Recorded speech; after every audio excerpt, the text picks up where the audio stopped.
Hello everyone, welcome to my channel. I'm happy to welcome Miss April Dunford. She's a very respected professional in marketing field. She was also executive in big companies like IBM and Oracle.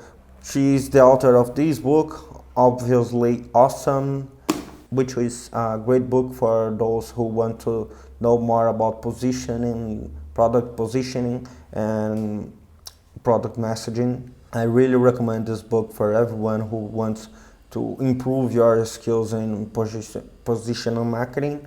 It is one of the best books of the market.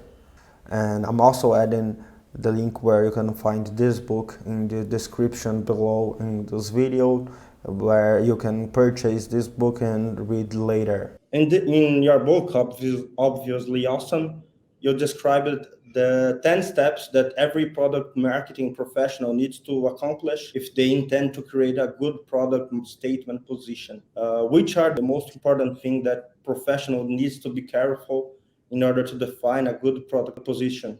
Yeah, I think there's a few things. So, part of how I got to the methodology that I did in the book was by doing the work myself when I was a vice president of marketing inside a set of startups. And one of the ways you learn is by doing it the wrong way first, and then you learn the hard way, like, okay, that doesn't work, so we're going to have to do something different. So one of the first lessons I learned was that you can't treat positioning like it's a marketing exercise that you do just in the marketing department by yourself without any input from other people in the company, for a couple of reasons. One, sales knows a lot that marketing doesn't know. And if there's a sales team in the company, then you absolutely want sales involved, because they understand a lot about how customers make a purchase decision and who they're comparing you to and what the status quo is in an account.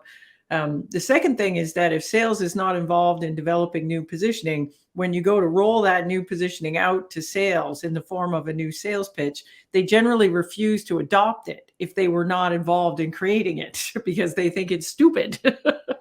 So sales needs to be involved. The same thing is true, I think, on the product side of the house. If we don't involve product management, then we're missing out on what product understands about what's differentiating about our product versus the other alternatives on the market. Same thing with customer success, same thing with the founders or the CEO of the company. So the first thing is that if we're going to do positioning, it needs to be a cross-functional exercise. That's the first thing. The second thing is that good positioning really is about defining what your differentiated value is in the market. So what can your product deliver to customers that none of the other alternatives can deliver? And so in order to really understand that, you have to really understand the customer's perspective on what the alternatives are. So sometimes the alternative is something that looks nothing like you. Like sometimes the alternative is, I'm going to use a spreadsheet to do it, or I'm going to hire an intern to do it. And if we're not thinking about that as something that a customer is comparing us to, we won't do a good job of positioning against that. So we have to understand the status quo in the account. We also have to understand, if a customer does compare our stuff directly to other things that are directly competitive to us because they're making a short list and then trying to decide what to pick on a short list, that's important too. So I think we really have to understand, what is it that we're positioning against? And it isn't our opinion about that. It's the customer's opinion about that. So what do we have to beat in order to win a deal? And good positioning, I think, starts there and then builds on that. So a lot of companies have product position problem, but they don't know it yet. How can I discover that my company position is wrong, and how can I fix it? Yeah. So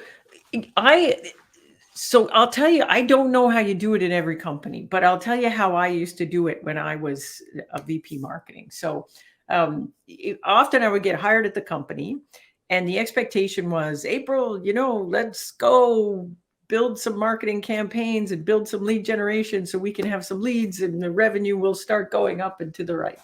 And I never wanted to build campaigns with weak positioning as an input. So I wanted to figure out quickly, was the positioning good or not? And so the first thing I was looking for was, do we have a decent amount of happy customers? That's the first question. Hopefully I did my due diligence on that before I even joined the company. But, if we've got happy customers and a decent number of them, we're winning deals right now, then that means we win for a reason. There's something good to position around.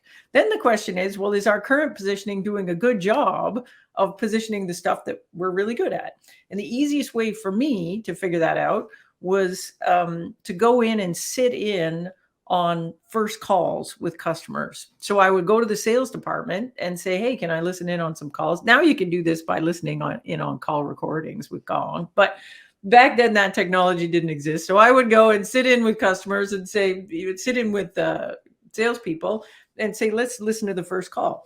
And weak positioning shows up in a very specific way on a first call. So this is, the customer's been qualified. They're on the first call. They know a bit about your stuff, but not too much. And you'll get a sales rep who's doing a really good job of describing what the company does and says, this is what it is, and this is what we do, and whatever. And they'll get about a quarter, halfway through the call, and the customer is looking like this, and then they'll say, just like, back up. Can you go back to the beginning? Like, pitch it to me again. And you can see this confusion where they can't even figure out what the heck the thing is. That's one thing you'll get. The second thing you get sometimes is the customers will go, oh yeah, I get what you are. You're exactly like Salesforce, but you're nothing like Salesforce. So they're comparing you to something, but that they should not be comparing you to. That's the second thing you'll hear. The third one you'll get is where the customer says, I get it. I get what you do. I just don't get why anyone would pay for that. Like, can't I just do that in a spreadsheet? Or couldn't I just do that with my accounting program? And so they understand what you are. They just don't really understand the value of what you are, why anyone would pay money for that. So if I start hearing those things in a first call, yet you have happy customers that love your stuff, once the light comes on, they can figure it out and then they love it.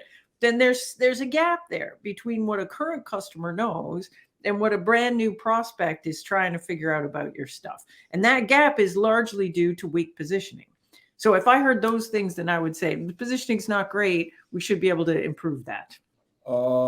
Like you said, a good product position, it is made by many questions for some your clients, but there are a lot of startups who doesn't sell to the market yet. So like they trying to find their product market fit. Yeah. So they don't have a lot of happy clients to make questions and to try to figure out what is the best product marketing position. So do you have any tip for those companies who are trying to go to market with your solution and your product, but doesn't have a lot of insights? Yeah. So I like to think about it this way. Like in the early days of building something, I mean, what you should be doing is out talking to the market. So you're talking to customers that would be your customers once your product is developed and launched. And so, we typically call this phase customer discovery. So we're in customer discovery, we're interviewing clients, we're trying to figure out what their problems are, what their needs are, can this solution meet their needs? When you go to launch, what you have at that stage is what I would call a positioning thesis. So the positioning thesis says, here's who I think we're going to compete with, and here's what I believe makes us different. And this is the value that we can deliver that no one else can. And these are the kind of customers that I'm assuming these kind of customers will love what we do. Therefore, this is the market we're going to win. But you don't know. It's just a thesis, and you've done the best job you can on that thesis based on the customer discovery you did when you were building the product. And then you launch it. And the first wave of customers that you get through the door are going to validate or invalidate that thesis. And so my experience with this, having launched 16 products back when I was a VP marketing, is we're never entirely correct. No matter how good our research is, no matter how much we try, usually at least part of our thesis is wrong. Sometimes we're pretty close, sometimes we're really far away, but we're always wrong at least a little bit. So the way I like to think about this is, because we're going to launch, knowing that the positioning, that our positioning thesis is at least a little bit incorrect, I actually think that we don't want to over tighten the positioning. We actually want to keep the positioning a little bit loose. And so, and then feel a little bit where the market pulls us. Now that's going to feel uncomfortable because loose positioning feels bad in a sales pitch. Like when you're trying to convince somebody to buy it, you're like, well, it's kind of this, and that doesn't feel good. But usually when we're first launching the product, we don't have a lot of demand. Like typically our first wave of customers is going to come from us working our networks and talking to people, getting introductions to people through people that we know. And so loose positioning isn't going to stop us from doing that. So this is a terrible analogy, but it's the only one I've got. So I'm going to use this one. So it's a little bit like, let's say, for example, you developed a product, but your product is a fishing net. And what your thesis, according to your research, this is the world's greatest tuna fishing net. This is what we've designed. It's amazing. World's greatest tuna fishing net. But I don't know, like, maybe I launch it. Maybe it's good for catching tuna, maybe not. And so when I launch it internally, I might still be saying, this is a tuna fishing net. This is our thesis. But externally, I might launch it and keep the positioning kind of loose and say, you know what? It's a net for fish, all kinds of fish, big fish, probably, big fish. And then let's let the fishermen use it. And then let's see what they pull up. And maybe what we discover is that, hey, they're actually pulling up a lot of grouper, and it turns out it works better for grouper than tuna. Now I know that, and I can tighten the positioning and I can run at that market. But at the beginning, I think it's actually better to keep it kind of loose, according to me. Yeah, I understand you. Where are you saying? I remember other question, another subject you told in your book. I don't know how it is, how startups makes it in San Francisco or in Canada, but usually in Brazil market, the ones who make the discovery and start to make the MVPs normally are the founders. Yes. They usually talked with a lot of prospects and make the first sales of the company. Yeah. And I remember something you told. I'm with your book right here. So I remember something you told in your book. It is the differentiation about sales pitch and investment pitch. How can we differentiate these both pitches, to help founders to make a good product position and forget maybe the discovery they did in the beginning of the company, right, and start to get insights of their clients? Like here's the thing. Typically when we have a company, like a startup company, we're doing customer discovery to figure out the thing that we're trying to build right now. But when we go to do investment, like if I'm pitching to a VC or a potential investor, the VCs or the investors, they're actually not that concerned about what the product is today or what the product can do today. They're very concerned about the future. So, they generally view this as a long-term investment. So they want to know, how's it going to grow? And what's it going to look like in 5 years, potentially 10 years? And so your investment pitch is typically really oriented in the future and the vision of the company. where we say, look, we're going to start here, but then we're going to build this thing, then we're going to build this thing, then we're going to build this thing. And in 5 years or 10 years, we're going to have this thing and it's amazing. And the market is huge. We'll do 100 million revenue. You're going to get rich. We're going to get rich. Everyone's going to get rich. And that's why an investor wants to invest in you.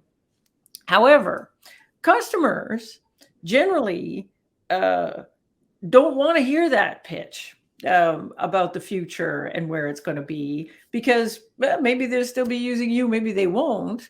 And nobody wants to exchange today's dollars for tomorrow's promises. So what they really want to understand is, what do you have to sell me today? And why is it worth my cold hard cash today? And so positioning is really oriented in the present. It's really about, why should a certain kind of customer pick my solution over any other alternative right now? Now, the idea there, if you think about it, is that your positioning is going to change over time. So as we look out to the future, maybe next year you've added things to your product, competitors have changed their products as well. And so the way you position your product next year might be very different. And that's okay.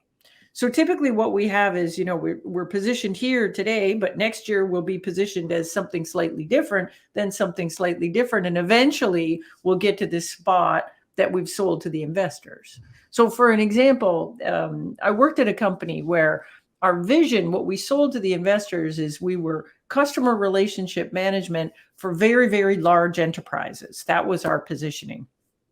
And the vision was any kind of large enterprise. It didn't matter which one. But the product that we had at the beginning really didn't do a lot, to be honest. And it really only could win in investment banking. So we had a specific set of functionality that was very interesting to investment bankers. So at the beginning, we were positioned as CRM for investment banking. That's it. But then the plan was, well, eventually we would get good at investment banking and we would use our traction there to help us get into retail banking. And then once we were getting into retail banking, then we wouldn't be CRM for investment banks. We'd be CRM for banking. And then eventually we would get into insurance. And once we got into insurance, then we would be CRM for financial services. And then if we won in insurance, well, banking and insurance together, that's a massive market. And once we won there, then I think we could effectively sell to any large enterprise after that. So then we would be CRM for enterprises. And so that was the idea. At any given moment, though, the positioning was different. We weren't going to start by positioning it the thing that we had sold to the investors. That's very different. So I think your investor pitch is really oriented in the future. Your positioning has to be, why pick us right now? So what's the difference of making position in early stage startups and the difference like to make product position in big companies like IBM? Yeah, so there's a bunch of things. If you're a bigger company, if you're positioning a product in a bigger company, it's in some ways it's easier, in some ways it's harder. It's easier in that often you can rely on what customers already know about the company and use that in your positioning. So, if I'm at IBM, people already trust IBM to deliver things that are very scalable, very robust, work very well for large enterprises. And so I can make some claims there that would be very believable because we're IBM, that would not necessarily be believable if I was a small startup. I would really have to be able to prove that. The downside of it is that you're never usually just positioning the product. You're actually positioning the company and then the product within the context of the company. So again, if I'm a big company like IBM, my sales pitch always has to start with, why would you want to work with IBM? And then why would you want to buy software from IBM? And then specifically, then why would you want to buy my piece of software from IBM? So it's a little bit different. A startup, on the other hand, you're sort of starting with a blank piece of paper. And so that's good and bad. like the good thing about it is there's a lot of creative flexibility in how you can position. So you can position yourself in an existing market, look for the weak spot in that market where the market leader isn't paying attention or isn't really meeting the needs of customers, and kind of sneak in and position yourself for that underserved niche in the market and get in there. It's harder in that anything you claim as value, you're going to have to prove it, because the companies are just not going to believe that you can do what you can do without some proof. And at the beginning, it's very hard to come up with that proof, because the proof is generally, we said we could do this thing and we have this list of customers that we did it for. At the beginning, when you don't have that, that's very hard to prove. Or maybe you have proof, but it's very narrow. So I think it's harder for startups, I think, to come up with the proof of the value, that basically the proof they can do what they say they can do. The flip side of it is you're not hampered by any existing ideas. Like, you can change your positioning really quickly. You can position for a very specific thing, and nobody knows what you're about anyway. So you're kind of starting with a nice blank sheet of paper and saying, we're this. And all you have to really be able to do is prove that you can do what you say you can do. Nice. You just told me the difference about make a product position and in a big company, like we have to synchronize the position of the product with the position of the brand. How hard it is to make the position, to translate the position for all these different cultures, all these different languages, and all these different countries. Yeah. So sometimes it's more difficult than other times. So it kind of depends. The thing we really have to look at is, my focus is mainly B2B, so business to business things. So when we're selling to businesses, like, sometimes you can have positioning that works very well regardless of what country it is, what language it is, where it is in the thing. Like, if I'm selling a database, the requirements for a database may not be any different in Brazil than they are in France, because it's a database. We're managing data. Data is the same. Now, where things do get tricky is sometimes you'll have a competitor that is very strong in a particular region, and you basically don't see them anywhere else. And so then you would have to consider that competitor and how you're going to position against that competitor in that particular region. We see this a lot less than you would think. So you would think that that's very, very common. And in general, it's not, mainly because if you're a really small company, you tend to stick to your own particular region. And then as you scale, you tend to go more global, and you go after the bigger markets first, and you get to the smaller markets after that. So if we're competing in the United States, for example, you're generally competing with companies that have a certain amount of traction. If those companies have a certain amount of traction, you're going to compete with them in the UK, you're going to compete with them in France, you're going to compete with them in Germany. Any of the big markets, you're going to see them.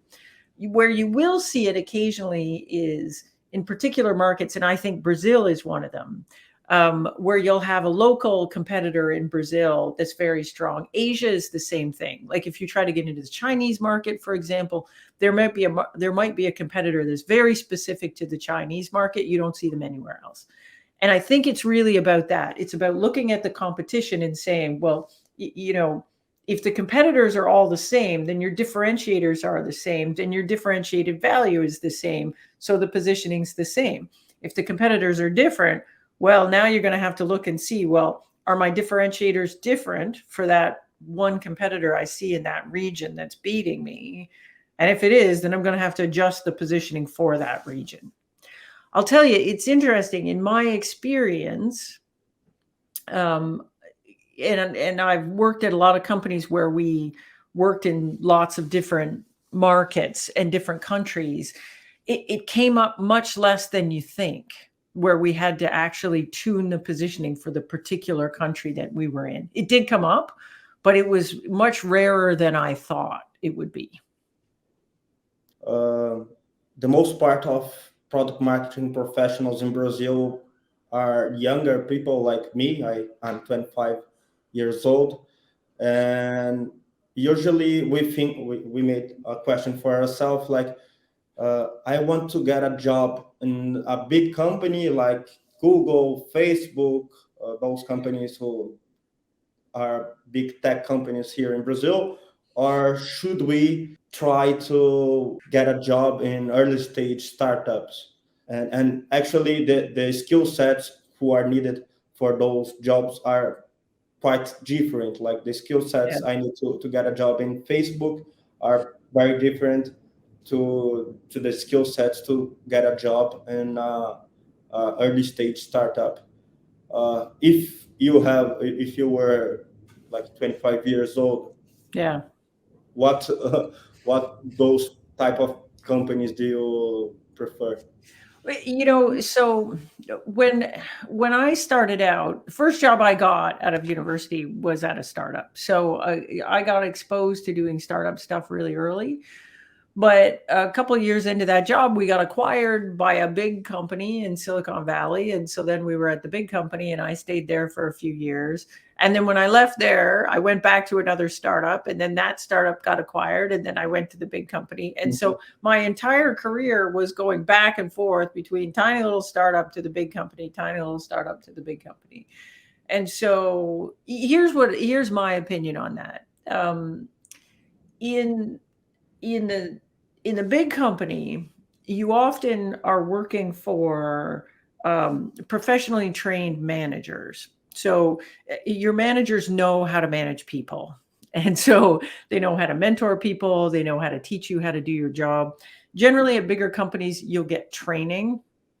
You'll never get training at a startup. So at a big company, you'll get training. Um, but the downside of it is the thing that you're working on is quite narrow, right? Like you'll get hired for a very narrow job, and that's your job. It's in that box, just that. And you don't get exposed to a lot of things outside of that box until you get another job at the big company, which is another great thing about the big company is when you get bored of this job, you can move around without having to leave the company. You can just stay in the company.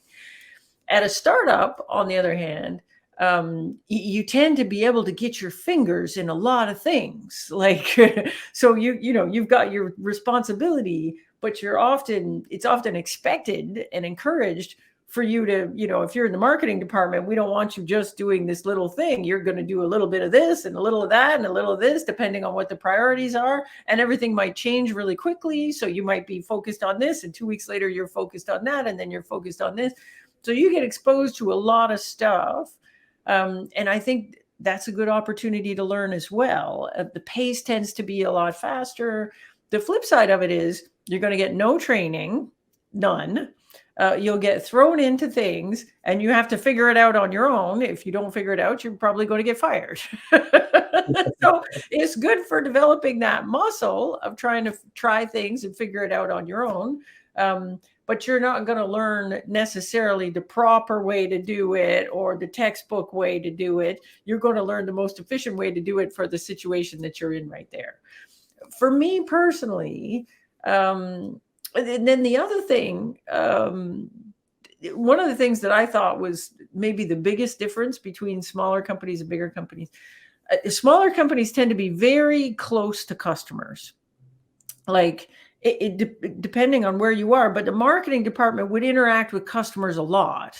And so, you'd be involved in deals, you would be involved in talking to customers. And so we're very, like at startups, we're generally very close to the market. Like we know what's going on. We're dealing with customers directly. We're doing a lot of stuff with customers.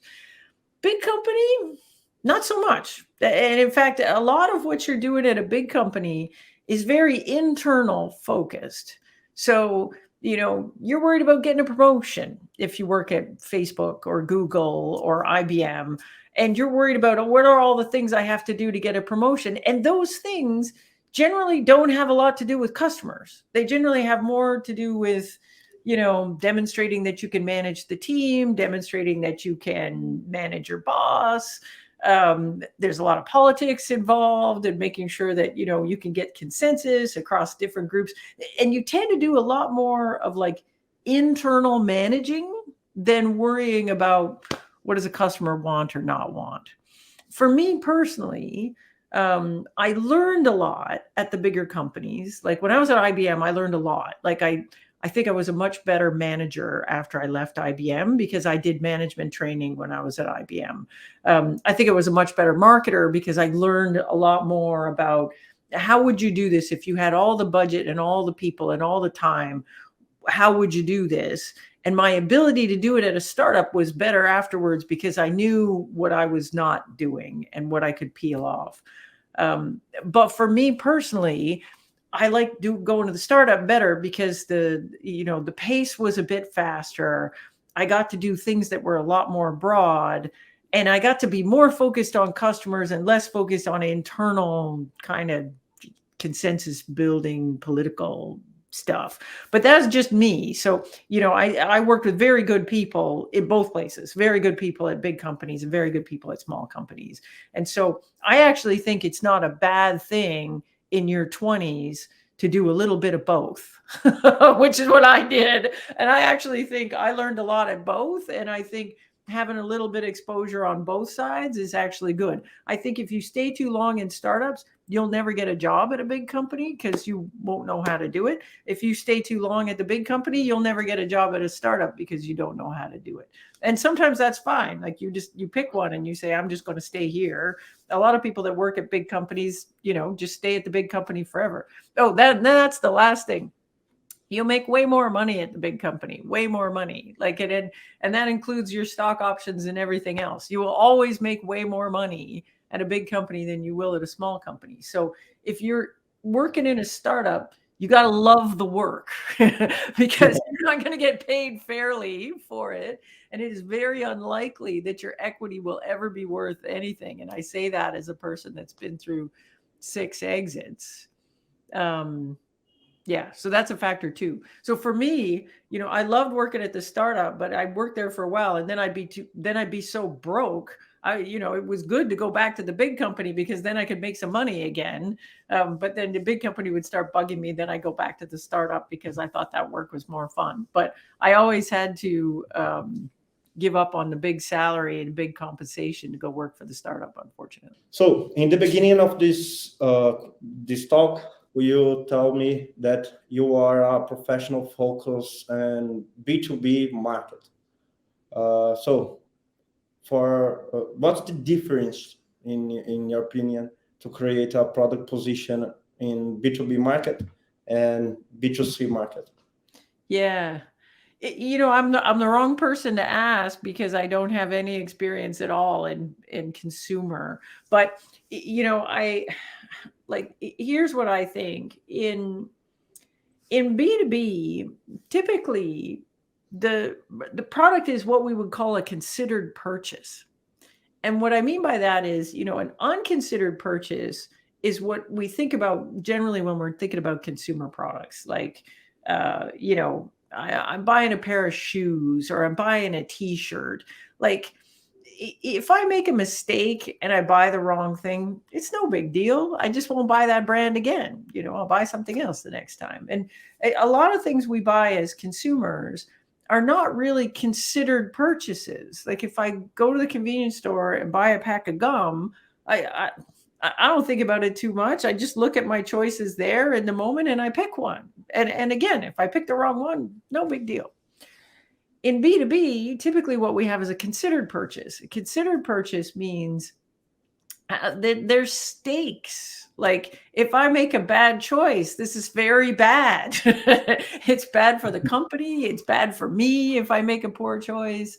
It could be, maybe I don't get a promotion, maybe I get fired. So these are harder decisions to make. And because there's a cost to making a bad decision, it's a much more considered purchase. So we will do our research. We'll make a short list. We'll be very, we'll involve other people. It won't just be one person making a decision. It'll be a team of people making a decision. And so I think positioning matters a lot more in a considered purchase because it's positioning that's going to help you land on a short list when prospect is thinking about, well, we got to buy new accounting software. I can't look at all the options, but I'm going to narrow down a short list of 2 or 3. And your positioning matters a lot for whether or not you even get considered on that short list. When I'm thinking about, again, consumer products, distribution matters a lot more. Like, whether or not I buy that pack of gum, really depends on, was the pack of gum on the shelf when I walked into the store? That matters almost as much as, my positioning or my branding or anything else. And so I think positioning is really critical in a considered purchase. So the work that I do is focused on B2B companies, and not just B2B, but B2B where it is a very considered purchase. It's a complicated enough sales process that there's a salesperson involved in there somewhere. And I think that's interesting work for me as the positioning person, because these are the kinds of companies where positioning matters the most. There are other type of companies, like we said about B2B and B2C companies. In Brazil, we don't see very often those type of companies. There are the B2B2C. Do you have any experience with that, and how hard it is to make the differentiation and go to the 2 paths? Well, I think the first key thing is to understand that the positioning for those 2 are very different. So what you're describing is a marketplace, right? So when I have a marketplace, there's 2 sides to the marketplace. There's the suppliers and there's the consumers. And so my positioning for the suppliers, why you want to be a supplier in this marketplace, is completely different from why do I want to come and buy from this marketplace. Most companies that I've worked with that are a 2-sided marketplace, there's one side of the market is very easy and the other side of the market is very difficult. And so, because if both sides were very difficult, then it's very hard to get the market happening at all. So usually what you've got is there's some built-in thing that's making it very easy to fill out the supply, in which case you can focus most of your marketing energy on the demand on the consumer side. So anyways, I think that's the big thing, is to figure out, first realize that the positioning on both sides is going to be completely different. And then secondly, figure out, is there a way that we can programmatically or some other way have one side take care of itself, and then we can focus the majority of our marketing and sales efforts on the other side and have that work. So in the beginning of our talk, you tell me about how product marketing, it isn't something that only marketing teams should focus on. So like we need to make efforts for marketing, sales, customer success, maybe product development, maybe business development. For positioning, yeah. So do you have any tips for those one who want to manage the expectations of all these teams together, and how to make everybody works for the same goal? I think, so first of all, this is hard, right? But so here's how I got to it. So, when I started at the beginning of my career, I'm trying to work on marketing. I thought, well, marketing can just do this on their own. And then I realized that was not the way to do it. I was going to have to bring a cross-functional team together. So I needed to have sales, product development, customer success, the founders. We got to get everybody together. But then I had the problem that if I got everybody together, we ran the risk that it would just turn into some kind of a brainstorming exercise with no guardrails around it. So what would happen is we get everyone together, and then usually the CEO or sales or somebody would say, well, why does everybody love our product? And then we would just have a big fight about that. And whoever yelled the loudest would win. and marketing never wins that fight, ever. It's either sales or it's the founder. That usually becomes a fight between sales and the founder. And then they pick something, and maybe it's right and maybe it's not. And so I decided what we really had to do is figure out some kind of a methodology or a process to follow that would, as much as we could, kind of take the opinions out of it. And so over time, that's how I developed the process that's in my book. So, if I got everyone together and just said, why does everyone love our product? Well, then, sales sees one part of the process, marketing sees something else, customer success sees something else, and nobody's completely right. Whereas if I got everybody to back up and say, all right, well, who do we actually compete with? Like, if we didn't exist, what would a customer do?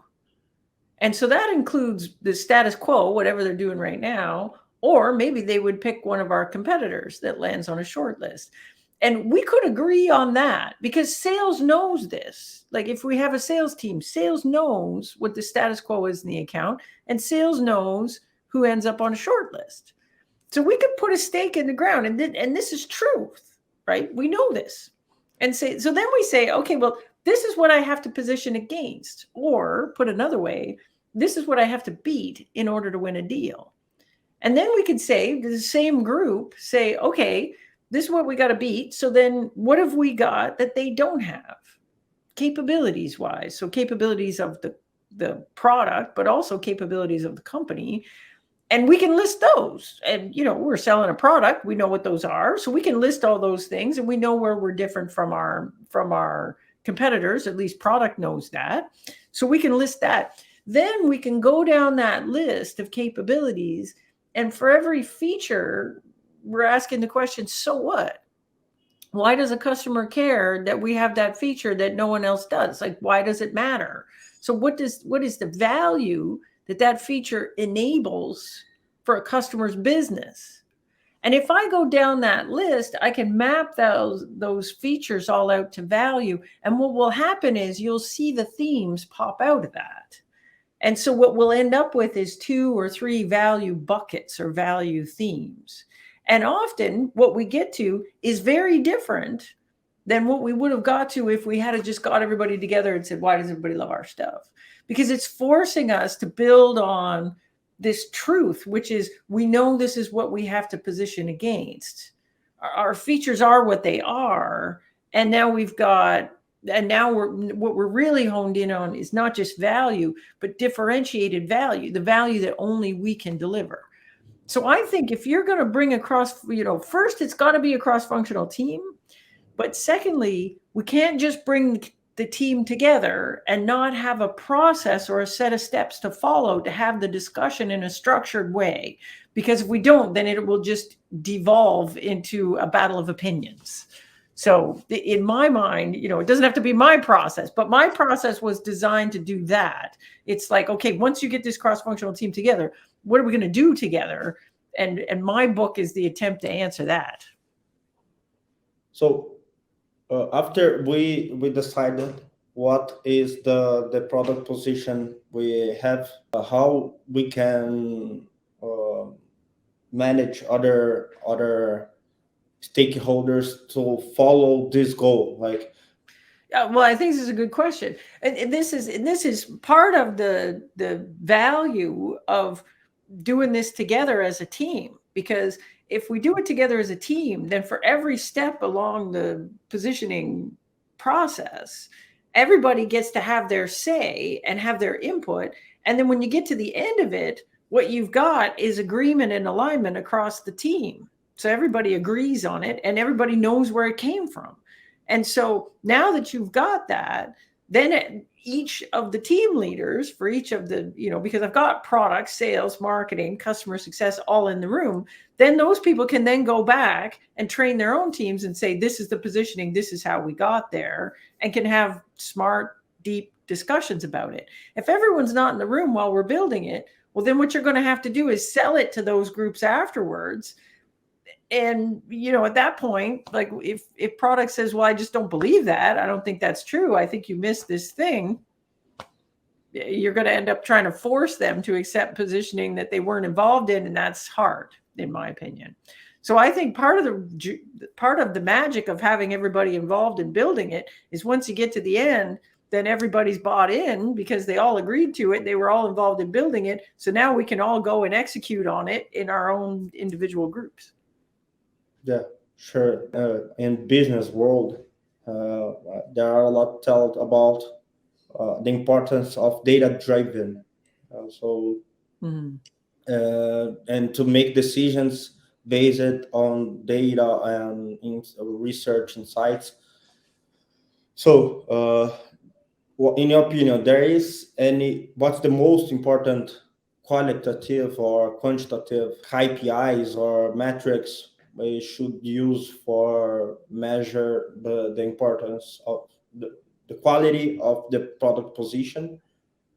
Yeah. And The problem is that's a bit like saying, what are the metrics we're going to use to measure the quality of our strategy?